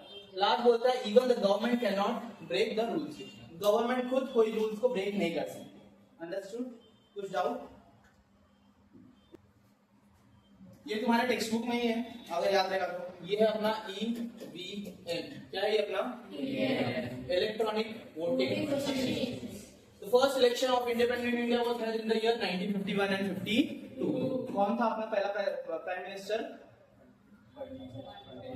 इतना सोच के, पंडित जवाहरलाल नेहरू। प्राइम मिनिस्टर कौन था? और president? This was the beginning of shaping the democracy through electoral process. यहाँ से हम लोगों ने शुरुआत की हमारी डेमोक्रेसी की और हमारा इलेक्टोरल पॉलिटिक्स या फिर पॉलिसीज के बारे में। In the initial election, initial का मतलब होता है शुरुआती दौर, ठीक है। In the initial election ballot boxes were used to propose the voting. शुरुआती टाइम्स में ना ऐसे कुछ बॉक्सेस यूज किए जाते थे, इसको बोलते थे बैलेट बॉक्स। क्या बोलते थे? बैलेट बॉक्स का मतलब बताऊं? बैलेट बॉक्स मतलब एक बॉक्स रहता था जिसमें अपने को चिट्ठी डालनी रहती थी, नाम लिखते थे वोटर्स का, कैंडिडेट्स का, और चिट्ठी डालते थे। बाद में चिट्ठी को निकाला जाता था, काउंट किया जाता था। लेकिन इसमें ना बहुत ज्यादा बोल सकते झोल छपाटा होता कि भाई चिट्ठी में किसी का नाम कट के किसी का नाम डाल दिया, एक ही पर्सन का नाम 10 बार डाल दिया, तो बहुत ज्यादा ये बोल सकते हैं ऐसे काइंड ऑफ है ना इलीगल प्रैक्टिसेस होते थे। The use of EVM machines were started from the decade of 1990s। कब से ईवीएम मशीन की शुरुआत हुई? 1990। Many things could be achieve because of voting machine. बहुत सारी चीजें हम लोग ने अचीव की because of what? Voting machine. किसके वजह से अचीव की? Voting machine. अब जो अपने पास आज ईवीएम मशीन है ना, वो ईवीएम मशीन में तुम लोग एकदम सिंपल है, उसको तुम लोग मिसयूज उसका कर ही नहीं सकते, उसको हैक करना मुश्किल है, ठीक है। हैक कर ही नहीं पाओगे पहली बार, और हैक किया तो विद इन 10 मिनट्स पता चल जाए कौन हैकर है। तो बहुत अच्छा है वो, और उससे ना तुम लोग 10 बार वोट नहीं कर सकते, तुम्हारी वोटिंग एक ही बार काउंट होगी, और 1 पर्सन 1 वोट वाला सिस्टम चलता, समझा? If the voters do not want to vote for any candidate, समझो फॉर एग्जांपल मैं तुम लोगों को मेरी स्टोरी बता दूं, मैं जब फर्स्ट टाइम वोटिंग कर रहा था ना, तो मैंने नोटा दबाया था। What does mean by NOTA? None of the above। NOTA मतलब क्या रहता है? None of the above। Like for example अगर मेरे को कोई ऊपर वाली पॉलिटिकल पार्टी कोई भी नहीं पसंद आ रही, तो मैं दबा देगा नोटा। यानी वोटिंग करने जाना ही अपने कैसे भी, तुम लोग अगर इंडिया के कैंडिडेट, इंडिया के पीपल हो, इंडिया के वोटर्स हो, तो तुमको वोटिंग करने जाना ही है। लेकिन मेरे को तो कोई पॉलिटिकल पार्टी पसंद नहीं आती, तो मैं नोटा दबा के इधर क्या? If the voters do not want to vote for any candidate, they would choose the option none of the above, जिसको अपन शॉर्ट फॉर्म में क्या बोलते हैं? नोटा। क्या बोलते हैं अपन? क्या बोलते हैं अपन? It has become easy for disabled people, दिव्यांग, to vote। दिव्यांग लोगों के लिए भी वोट करने के लिए इजी होगा। दिव्यांग लोग यानी जो हैंडीकैप पर्संस रहते हैं उनके लिए। It reduce the cutting of trees, paper and thereby help to protection for environment। इससे और एक चीज का फायदा हुआ कि हमारा जो पेपर्स वगैरह का जो इतना खर्चा होता था ये बैलेट बॉक्सेस में, वो खर्चा भी अभी बचने लगा। कोई डाउट? लास्ट बोलता है it has been possible to have early declaration of election result. ये जल्दी डिक्लेयर भी हो जाता है क्योंकि सब वोटिंग ऑनलाइन काउंट होते हैं, ठीक है। एक लास्ट पॉइंट है, अंडरस्टैंड दिस। इसके ऊपर क्वेश्चन आता है, ये डू यू नो वाला पार्ट है, इसलिए मैंने डाला है। 3 टाइप के इलेक्शन होते हैं, एक जनरल इलेक्शन, दूसरा मिड टर्म इलेक्शन, तीसरा by election. Mid term election boards का फेवरेट है, जो तुम लोग देखोगे अगर बोर्ड के पेपर सॉल्व करोगे तो ये क्वेश्चन रिपीटेडली आया है, ठीक है। पॉइंट नंबर 1, जनरल इलेक्शन जो हर 5 साल में एक बार होता है, वो इलेक्शन शुरू होता है और वो वैसे इलेक्शन चलता रहता है, ठीक है। मिड टर्म इलेक्शन यानी क्या होता है, ध्यान से सुनो। अगर कोई गवर्नमेंट है अच्छा काम नहीं कर रही और पब्लिक ने बोला भाई अच्छा काम नहीं करे, इसको निकाल दो, रिमूव कर दो, या पब्लिक वो गवर्नमेंट के ऊपर बहुत ज्यादा फोर्स करे कि भाई तू निकल जा, तो गवर्नमेंट को निकाल दिया जाता है।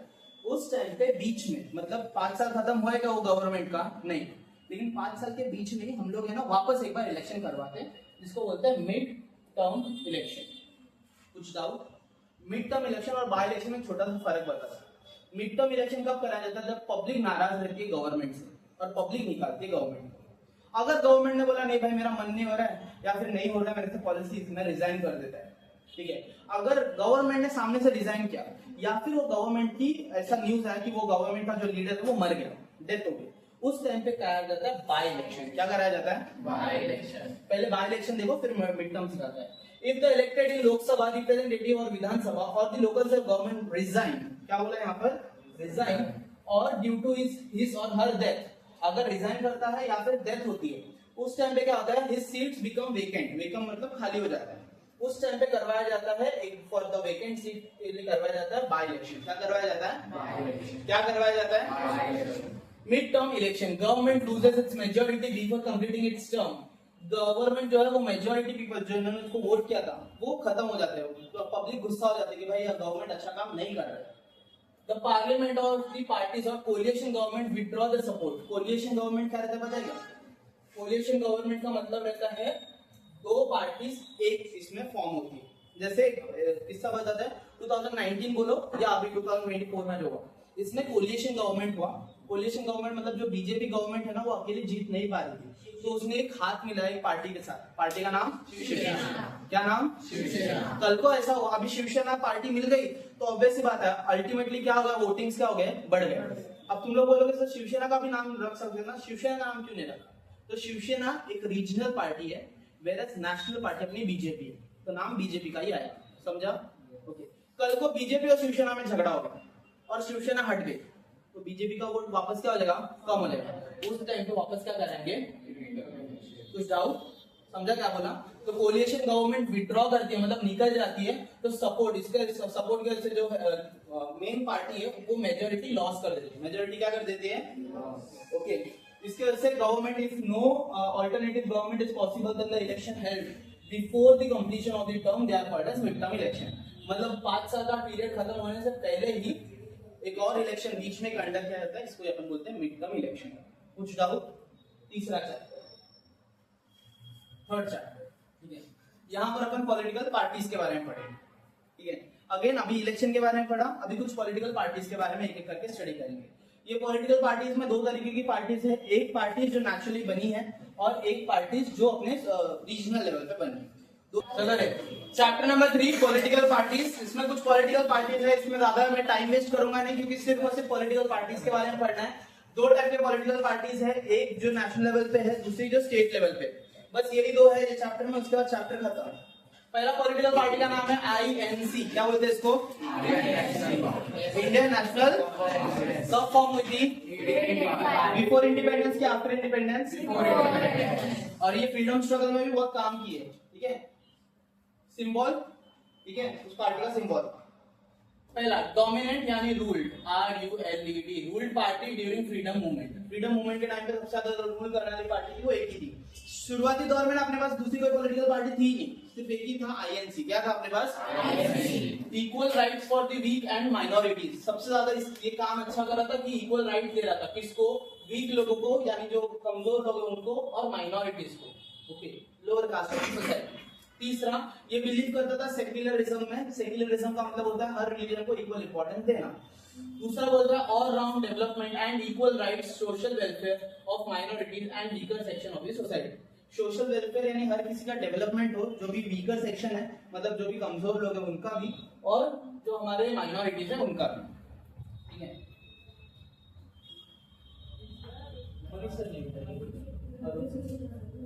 नेक्स्ट बोलता है believes in democratic socialism, international peace and social equality. ये सोशल इक्वालिटी के ऊपर, इंटरनेशनल पीस, ये सारी चीजों के ऊपर ध्यान देता है। नेक्स्ट दूसरा पार्टी कौन सा है? Communist party of India. कब फॉर्म हुई थी? ये क्या है उसका symbol? Point number 1 based on Marxist philosophy. Marxist philosophy क्या है नहीं पता रहेगा, तो जो कार्ल मार्क्स था ना, उसके आइडियोलॉजी पर बना था। कार्ल मार्क्स की आइडियोलॉजी यानी थिंकिंग के ऊपर। कार्ल मार्क्स जैसे सोचता था कि इंडिया कैसी होनी चाहिए, उसके फिलोसॉफी पे बना था। कार्ल मार्क्स क्या है ये अपन हिस्ट्री में पढ़ेंगे। Point number 2 oppose capitalism. ये एक चीज को बहुत ज्यादा अपोज था कि कैपिटलिज्म के अपोज था। कैपिटलिज्म, सोशलिज्म, और एक 3 टाइप के पढ़े थे, कैपिटलिस्ट इकोनॉमी, सोशलिस्ट इकोनॉमी और मिक्स्ड इकोनॉमी, याद रहेगा आपको, ठीक है। तो कैपिटलिज्म यानी कैपिटलिस्ट इकोनॉमी में ज्यादा बिलीव करता था। Capitalist economy means private individual को अपॉर्चुनिटी दो कि बड़े-बड़े बिजनेस वगैरह बनाएं। Understood? Work for the welfare of labourers and worker community. Labourers के लिए ज्यादा वर्क करो और जो हमारे वर्कर कम्युनिटी है उनको ज्यादा से ज्यादा योगदान दो, क्योंकि वो लोग काम करते हैं तभी हमारा प्रोडक्शन होता है। As there was no consequences on those leadership to accept China or Soviet Union, the party got split into 1964. कुछ झगड़ों की वजह से जो चाइना और सोवियत यूनियन में हो रहा था, वो झगड़ों की वजह से अपना जो इंडिया का एक political party, communist party of India, ये स्प्लिट हो गया। क्या हो गया ये अपना? स्प्लिट मींस डिवाइड हो गया। एक नई कम्युनिस्ट पार्टी बनी, कम्युनिस्ट पार्टी ऑफ इंडिया। ये आफ्टर स्प्लिटिंग ये, ठीक है। क्या नाम है इसका? इसके फिलोसॉफी पे बनाई है मार्क्सिस्ट। कब बना है? This is a symbol, same symbol है, बस थोड़ा बहुत डिफरेंस करके बना है क्योंकि स्प्लिट हो गई थी। पहला, a break away group from communist party of India. एक ब्रेक अवे यानी स्प्लिट हो गई, ये पार्टी फॉर्म हुई है। कुछ डाउट? दूसरा, बिलीव्स इन द सेक्युलरिज्म। ये भी किसके ऊपर बिलीव करता है? सेक्युलरिज्म के ऊपर, सोशलिज्म के ऊपर एंड डेमोक्रेसी के ऊपर। तीसरा बोलता है work for the welfare of landless labourers, workers and farmers. Farmers के ऊपर ज्यादा ध्यान देता है, लैंडलेस लेबरर्स यानी ऐसे लोग जिनके पास जमीन ही नहीं है उनके ऊपर, और कुछ वर्कर्स के ऊपर ध्यान देता है। ये किसके खिलाफ था? इंपेरियलिज्म के खिलाफ। इंपेरियलिज्म यानी फॉरेन रूल। क्या बोलोगे? Foreign rule. क्या बोलोगे? ओके। एक नई पार्टी बनी पार्टी का नाम यह आज भी अपने पास है। पार्टी का नाम क्या है? BJP, Bharatiya Janata party. कब फॉर्म हुई? इसके ऊपर स्टोरीज अपन ने 9th स्टैंडर्ड में पढ़ी थी, अगर थोड़ा बहुत याद है तो। ठीक है, नहीं याद है तो जाने दो, छोड़ो। Bharatiya Jana Sangh which was formed in 1951 merged with the Janata Party in 1997। दो पार्टी थी, एक पार्टी का नाम था भारतीय जनसंघ, क्या नाम था? भारतीय जनसंघ। और दूसरी एक पार्टी थी जिसका नाम था जनता पार्टी, क्या नाम था? जनता पार्टी। दोनों पार्टी मर्ज हो गई। मर्ज मतलब रहता है ज्वाइन। क्या हो गई? क्या हो गई? ज्वाइन। और पार्टी, एक नया पार्टी फॉर्म हुआ 1980 में। जनता party further split into Bharatiya Janata party. तीसरा पॉइंट बोलता है policies to preserve Indian culture and tradition of India. इनका मेन पॉलिसी क्या था कि हमारे इंडियन कल्चर और ट्रेडिशन के ऊपर ज्यादा से ज्यादा ध्यान देना और इसको प्रिजर्व करना। एक दूसरे पॉलिटिकल पार्टी के बारे में पढ़ते हैं। पॉलिटिकल पार्टी का नाम है बहुजन समाज। कब फॉर्म हुआ? सिंबल बेटा प्रोफेस सोशलिस्ट फिलोसॉफी। फिलोसॉफी मतलब आइडियोलॉजी। आइडियोलॉजी का मतलब होता है, आइडियोलॉजी का मतलब क्या रहता है? इधर ध्यान दो। फिलोसॉफी मतलब आइडियोलॉजी और आइडियोलॉजी मतलब थिंकिंग। ठीक है, सेम बात। दूसरा, work for the welfare of majority communist comprising the scheduled caste, scheduled tribes, religion minorities and other backward classes. ये किसके लिए काम करता था? एससी, एसटी, ओबीसी और माइनॉरिटीज के लिए। समझा? इनके वेलफेयर के लिए काम करता था। Easy point. तीसरा, party aims to bring majority Bahujan community to the power. इसका मेन एम था कि ज्यादा से ज्यादा लोग मेरे पार्टी के अंदर है। इसके बारे में ना मैं फिर कभी ना अगर लेक्चर वगैरह हुआ अपना तो इसके बारे में छोटी सी स्टोरी बताऊंगा। ठीक है, ये बहुजन समाज पार्टी के ऊपर ये बहुत इंपॉर्टेंट रोल प्ले किया था at the time of independence.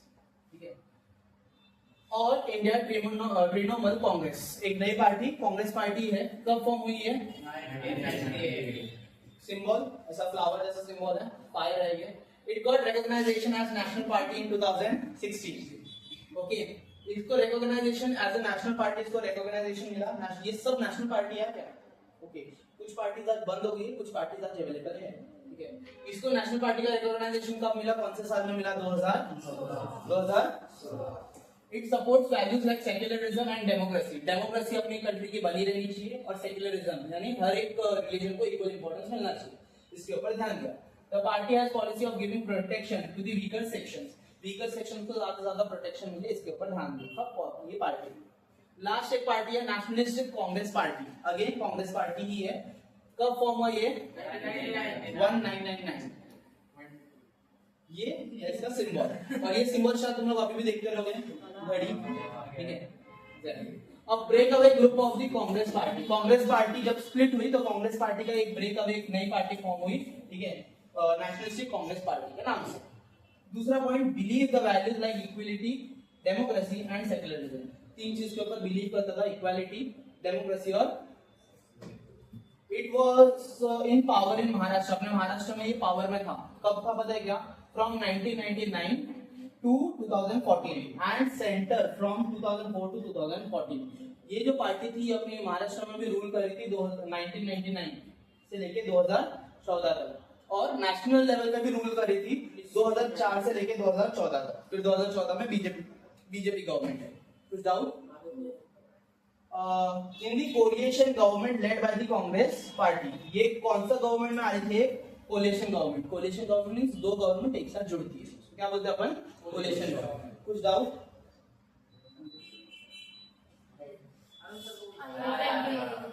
मैं भी लकी है वैसे। चलो, अब यहाँ से चालू होती है रीजनल पार्टी। क्या है? Regional party. क्या चालू होते हैं? Regional party. कुछ रीजनल पार्टीज की बात की गई है, ज्यादा नहीं है, 4 और एक रीजनल पार्टी, 5 ही रीजनल पार्टी है। फिर 4 नंबर 3 भी खत्म। ठीक है, पॉइंट नंबर 1 बोलता है जो रीजनल पार्टी अपने पास है, क्या नाम है अपनी रीजनल पार्टी का? कौन से साल में बनी? कहाँ बनी? ये क्या है? पहला चालू करो, क्या है पहला point? Safeguard rights of Marathi speaking people. सबसे पहला पॉइंट बोलता है कि मराठी स्पीकिंग पीपल के राइट्स को सेफगार्ड करना, सेफ बनाए रखना। दूसरा पॉइंट चालू करो, promote Marathi language. Marathi language को जितना ज्यादा हो सके उसको क्या करना? प्रमोट करना। तीसरा, resistance people from other religion. Other religion, अलग अलग रिलीजन के लोगों को रेजिस्टेंस देना, यानी अपने महाराष्ट्र में उनको इनवाइट करना। चौथा पॉइंट, अभी बता था कि बीजेपी गवर्नमेंट 1995 से लेकर 2014 तक ये coalition government as a coalition government काम कर रही है, बीजेपी के साथ मीट हुई है, मिली है, ठीक है। दूसरा क्या नाम है? कब फॉर्म हुआ? 1920। कहाँ फॉर्म हुआ? इसके ऊपर अपन ने 9th में चैप्टर पढ़ा था, अकाली दल कुछ डिमांड किया था पंजाब के लिए, ठीक है। 4 डिमांड था, ज्यादा ऑटोनॉमी पंजाब को मिलनी चाहिए, ठीक है। और भी बहुत सारे डिमांड थे, सारे पंजाबी स्पीकिंग पीपल्स अपने पंजाब में आने चाहिए, चंडीगढ़ को अपने पंजाब का पार्ट लेना चाहिए। एग्जैक्टली, ये इसका सिंबल है। पहला point, to nurture religious and regional. To nurture मतलब इस चीज को ग्रैब करना, इस चीज को बताना कि भाई हमारा रीजनल प्राइड क्या है। प्राइड मतलब गर्व होता है हम लोग को वो जगह पे रहने के लिए। दूसरा, remain in power for many years. Punjab में बहुत सालों तक एकदम पावर में था। तीसरा, नेशनल कॉन्फ्रेंस कब फॉर्म हुई? 1992। कहाँ फॉर्म हुई? सिंबल, पॉइंट नंबर 1, कश्मीरी के इंटरेस्ट के लिए काम करती थी। दूसरा पॉइंट, ऑटोनॉमी यानी इंडिपेंडेंस या फिर बहुत ज्यादा इंपॉर्टेंस, ठीक है, फॉर द स्टेट। नेक्स्ट, इसको शॉर्ट फॉर्म इसका क्या बोलते हैं? कब फॉर्म हुई? किधर फॉर्म हुई? ये आज भी है क्या? सिंबल। पॉइंट नंबर 1 क्या बोलते हैं? Justice party emerge in 1920 from the non Brahmin movement. Non Brahmin movement से एक नई पार्टी फॉर्म हुई, जस्टिस पार्टी सिस्टम, ठीक है, एमर्ज। दूसरा पॉइंट, 1949 में break away party DMK was form. ये जो जस्टिस पार्टी है ना, ये जस्टिस पार्टी टूट गई, स्प्लिट हो गई, और स्प्लिट होने के बाद कौन सी एक नई पार्टी बनी? क्या बनी? तीसरा पॉइंट क्या बोलता है देखो, ये डीएमके जो थी ना, ये भी बाद में स्प्लिट हो गई, और स्प्लिट होके एक और नई पार्टी बनी, AIADMK। इसका फुल फॉर्म है all India Anna Dravida Munnetra Kazhagam. All India ANNA, all India ANNA Anna, फिर ये अरे हाँ सच में ANNA द्रविड़ा मुनेत्र कझगम। समझा क्या? कुछ डाउट? बढ़ो आगे। अच्छा, नेक्स्ट, इन सबको पढ़ने बोल रहे हैं, पढ़ो। ज्यादा से ज्यादा एफर्ट्स बनाया किसके लिए? ताकि तमिल आइडेंटिटी पूरे अपने इंडिया में स्प्रेड हो, ठीक है। चिल्लाओ मत, अच्छे से पढ़ना तो पढ़ लो। Next point, shared power at the centre. Centre मतलब सेंटर लेवल पे जो अपना पावर है उसको शेयर किया। कैसे शेयर करते हैं? कोलिशन गवर्नमेंट बना के। कैसे शेयर करते हैं? Coalition government. ओके, चलो। बहुत सालों तक ये एक सिंपल, एक बोल सकते एक पावर में रही और बहुत चीजों को प्रमोट किया। एक लास्ट नाम क्या है इसका? कब फॉर्म हुई? कहाँ फॉर्म हुई? सिंबल,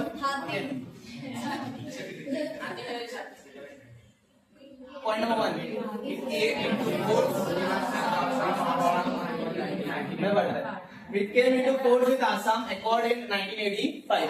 कब फोर्स में ये 1985 to solve the problem of displaced people. जो लोग मतलब गलत जगह पे पहुंच गए या अपने वतन, अपने इंडिया में वापस आना चाहते हैं बट नहीं आ पा रहे, तो ये उनको मदद कर दी थी। To safeguard the social culture and linguistic uniqueness of Assam. Assam के लिंग्विस्टिक यूनिकनेस को दर्शाती थी। लिंग्विस्टिक का मतलब क्या रहता है? ठीक है, आगे बढ़ दो। In power for many years in Assam. Assam में बहुत साल तक पावर में रही। Work for economic development of Assam. किसके लिए काम की? इकोनॉमिक डेवलपमेंट के लिए। आगे बढ़ दो। अभी तुम लोग को दिखेगा कि ये मैंने चैप्टर नंबर 4 नहीं डाला है, सीधा अपन चैप्टर नंबर 5 पे है, क्योंकि चैप्टर नंबर 4 के ऊपर एक अलग सा पीडीएफ है। ओके, हाँ, तो इसी को डेमोक्रेसी। अच्छा, तुम लोग एक जेन्युइनली बात बताओ, चैप्टर समझ आया कि नहीं समझ आया? तो बस क्या फर्क पड़ता ना, पढ़ो जरा सा। मैं भी तो बता ही रहा ना क्या होता है इसमें, कुछ नहीं पढ़ने का। पहला पॉइंट क्या बोलता है? Democracy is a continuous living process. ठीक है, यहाँ पर मैं ज्यादा टाइम लूंगा नहीं, क्योंकि ये चैप्टर जो है ये ऑलमोस्ट एक छोटा सा चैप्टर है। डेमोक्रेसी के ऊपर थोड़ा बहुत डिस्कशन किया गया, अपना इंटरनेशनल लेवल पे अपना डेमोक्रेसी कौन कौन सा प्रॉब्लम है वो बताया, और लास्ट में सिर्फ 5 पॉइंट के ऊपर कवर किया, 5 पॉइंट्स को कवर किया। ठीक है, सो फटाफट मैं ही पढ़ के बता देता है, ठीक है। पहला बात, democracy is a continuous living process. Democracy जो है एक लिविंग प्रोसेस में चलता है। दूसरा बोलता है citizen should remain vigilant, alert and make conscious effort to sustain democracy. अच्छे डेमोक्रेसी को बनाने के लिए पब्लिक को एकदम अलर्ट रहना चाहिए, विजिलेंट यानी एकदम प्रॉपर, बोलते हैं ना एक एग्रेशन दिखाना चाहिए कि अपनी गवर्नमेंट अपना काम करे बोल के। विजिलेंट, अलर्ट और कॉन्शियस रहना चाहिए। It is necessary to identify the threats to democracy and take timely measure to resolve them. कोई अगर गलत काम हो रहा है, कोई थ्रेट्स, कोई धमकी वगैरह आ रही है, तो अपने डेमोक्रेसी को बचाने के लिए अपने को काम करना पड़ेगा। चैलेंजेस कुछ फेस हुए, जैसे पहला चैलेंज था very few nation practice right to democracy. बहुत कम नेशन उस टाइम पे ऐसा थे जो डेमोक्रेसी चलाते थे। तो अपने इंडिया के लिए डेमोक्रेसी एक बहुत नया टर्म था, तो अपने इंडिया ने उस टाइम पे कैसे भी फेस किया। Democracy which grants rights to people, ensure the freedom, give importance to people's welfare should be preferred and propagated. यानी हर एक की इंपॉर्टेंस को समझा, लोगों को क्या चाहिए, लोगों की कौन कौन सी डिमांड है या लोगों को कौन कौन सी चीजों की नीड है, उसके हिसाब से डेमोक्रेसी में काम हो, गवर्नमेंट उस हिसाब से काम करती गई। तीसरा पॉइंट बोलता है डेमोक्रेटिक वैल्यूज और adaptation of democracy is a challenge on global level. पूरे वर्ल्ड के लेवल में एक नया चैलेंज था कि डेमोक्रेसी में कौन कौन सी चीज को डालना चाहिए और कौन कौन सी चीज नहीं डालनी चाहिए। अगर मैंने सब पावर पब्लिक को दी जाए तो पब्लिक गलत चीज के लिए भी मांग करेगी, डिमांड करेगी। मैं तुम लोगों को बता 2021 के टाइम पे स्टूडेंट्स ने डिमांड की थी कि ऑनलाइन एग्जाम्स होना चाहिए। अगर ऐसा अगर हाँ बोल देती गवर्नमेंट तो वो गलत हो जाता, जिसकी वजह से गवर्नमेंट वो चीज को नहीं मानी। सोच समझ के भी ग्लोबल लेवल पे अपने को भेजी, मतलब क्या बोलते हैं, अपना पावर दिया जाता है। Many democratic countries are facing challenge in military takeover. सबसे बड़ा चैलेंज रहता है वो मिलिट्री के बेस के ऊपर रहता है। ये कुछ 5 पॉइंट है, बस ये 5 पॉइंट खत्म चैप्टर का, ठीक है। ये चीजों के ऊपर मैं डिस्कस कर चुका हूं। कम्युनलिज्म, देश के लेवल पे या तो कम्युनलिज्म होता है या फिर टेररिज्म होता है। कम्युनलिज्म यानी अपनी कम्युनिटी में झगड़ा होना, अलग अलग कम्युनिटी, हिंदू मुस्लिम वॉर, ठीक है, या दूसरे कोई किसी रिलीजन के साथ अपना झगड़ा होता है, इसको अपन बोलते हैं कम्युनलिज्म, कम्युनिटी लड़ती है। या फिर अपन बोलेंगे टेररिज्म। टेररिज्म बताने की जरूरत है क्या, पाकिस्तान फेवरेट एक्सट्रीमिस्ट नक्सलाइट, इसका नाम क्या है, नक्सलाइट। अगर इसके ऊपर थोड़ा बहुत याद लेना तो 9th स्टैंडर्ड में अपन ने एक मूवमेंट पढ़ा था, नक्सलिज्म। क्या पढ़ा था, ओके, हाँ। अब नक्सलाइट का एक छोटा सा तुम लोगों को स्टोरी तुम्हारे साथ शेयर करता है, ठीक है। नक्सलाइट जो पीपल है ना, वो लोग एक अच्छे पर्सपेक्टिव से बने थे, ओके। उनका ये पर्सपेक्टिव था, जो अपने लैंडलेस लेबरर्स रहते हैं ना, जो लोग बोल सकते हो मनी लेंडर्स है ना, इनको पैसा देते थे। बड़े बड़े जो जमींदार रहते थे वो फार्मर्स, गरीब फार्मर्स को पैसा देते थे, और पैसा देने के बाद गिरवी में क्या रखते थे पता है क्या, उनकी जमीन उनकी गिरवी में रखते थे, और उन्हीं लोगों से, वो जो फार्मर्स हैं उन्हीं से काम करवाते थे उनके जमीन के ऊपर, और जो पैसा आएगा वो लैंडलेस लेबर जो जमींदार थे वो खाते थे। इससे क्या हो रहा था ना, जमींदार और अमीर हो रहा था और जो फार्मर है वो गरीब होता जा रहा था। लास्ट में फार्मर के ऊपर इतना ज्यादा कर्जा बढ़ जाता है कि फार्मर पे ही नहीं कर पाएगा, फिर उसको जमीन भी खोनी पड़ती है, ओके। जमीन खोने के बाद फार्मर के पास कोई ऑप्शन नहीं रहता और फार्मर करते सुसाइड। क्या करते फार्मर्स, सुसाइड। इसीलिए नक्सलाइट मूवमेंट को फॉर्म किया गया था। नक्सलाइट मूवमेंट में कुछ ग्रुप ऑफ पीपल जाते हैं, एक व्हाइट फ्लैग लगाते हैं, और वो व्हाइट फ्लैग लगा के वो ये बोलते हैं कि जितने भी जमींदार हैं सब लोग अपनी जमीन, जो फार्मर्स की जमीन है वो उनको रिटर्न करो, इस चीज की डिमांड रखते हैं। गवर्नमेंट को लगा ये लोग अच्छा काम करे, इसलिए गवर्नमेंट ने भी कोई इंटरफेरेंस नहीं किया। लेकिन बाद में इनको लगा कि गवर्नमेंट हमसे डरती है, और ये लोग ने अपने ही देश के लोगों के, अपने ही देश के ऊपर गलत गलत चीजों की डिमांड करने लगे, और नक्सलिज्म की शुरुआत इसके ऊपर शुरुआत हुई, ओके। तो आज के टाइम पे ये लोग अटैक वगैरह करते हैं और गलत चीजों की मांग करते हैं। हाँ सॉरी, रेड फ्लैग, ठीक है। इसके बाद एक और चीज है, ये तो इसका करप्शन वगैरह होता है, ठीक है। आज हर एक चीज में करप्शन होता है, हर एक चीज में। तुम लोग का एडमिशन नहीं हो रहा, थोड़ा पैसा खिलाओ, एडमिशन हो गया, okay. Donation is not corruption, donation देना जरूरी है, ठीक है। एजुकेशन के लिए डोनेशन देना जरूरी है, ठीक है, बट करप्शन एक अलग चीज होगी। करप्शन यानी तुम्हारा काम नहीं हो रहा, तुम लोग पैसा हो रहा, तुम्हारा काम हो जाएगा, ठीक है। मैं डॉक्टर नहीं बन रहा, मैं गलत फर्जी सर्टिफिकेट लेके डॉक्टर भी बन सकता है, पैसा चाहिए मेरे पास। यानी पैसा दोगे तो तुम्हारा हर एक काम होगा। इसको अपन क्या बोलते हैं, करप्शन। करप्शन हमेशा रहता है on the basis of black money. किसके ऊपर रहता है, ब्लैक मनी। ये सबके ऊपर है ना, कभी कभी शॉर्ट नोट पूछते हैं, और उसमें से इसके ऊपर सबसे ज्यादा शॉर्ट नोट आता है, इसलिए बताता है। नेक्स्ट है क्रिमिनलाइजेशन इन पॉलिटिक्स। ये अपन ने अभी इलेक्शन में भी पढ़ा था, इलेक्शन वाले चैप्टर में। क्रिमिनलाइजेशन इन पॉलिटिक्स मतलब पॉलिटिक्स के जो भी लीडर होते हैं, कैंडिडेट्स होते हैं, वो लोग क्रिमिनल हो सकते हैं, तो उनको कार्ड देना है क्या, नहीं देना चाहिए, वही यहाँ पर बोला। लास्ट सोशल चैलेंज, ये मैं पढ़ता हूँ इंडियन डेमोक्रेसी कुछ सोशल चैलेंजेस फेस करते हैं, जैसे इंक्रीजिंग अनएम्प्लॉयमेंट बढ़ रहा है, बेरोजगारी बढ़ रही है, अनइक्वल डिस्ट्रीब्यूशन ऑफ रिसोर्सेज जो है, जो सामान है जो सबको मिलना चाहिए वो अनइक्वल तरीके से डिस्ट्रीब्यूटेड है, किसी किसी को बहुत ज्यादा मिल रहा है, किसी किसी को बहुत कम मिल रहा है।